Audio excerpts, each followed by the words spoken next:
که یو انسان په تاسې باندې کومه لورینه وکړي، یو نیکي در سره وکړي یا یو څه درته ډالۍ کړي، ستاسې به د هغوی پر وړاندې غبرګون څه وي؟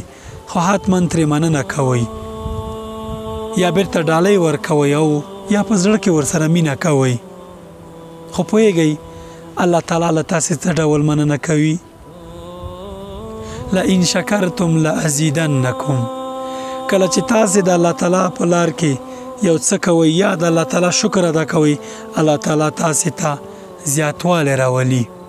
مثلا که تاسې د الله تعالی په لار کې مال لګوئ د دې په خاطر چې د هغه تعالی رضا ترلاسه کړئ، ستاسې مال زیاتوي. که د الله تعالی په لاره کې خپل وخت ولګوئ، جهد وکړئ، هڅه وکړئ او یو ګام پورته کړئ، ستاسې په وخت کې برکت اچوي.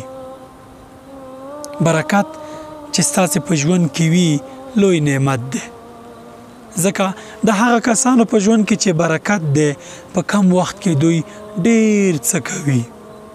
او تر دې ډیره زیاته مهمه ده چې په قیامت کې الله تعالی تاسې ته د جنت په درکولو له تاسې مننه کوي او خپل دیدار در نصیبوي. السلام علیکم ورحمة الله وبرکاته.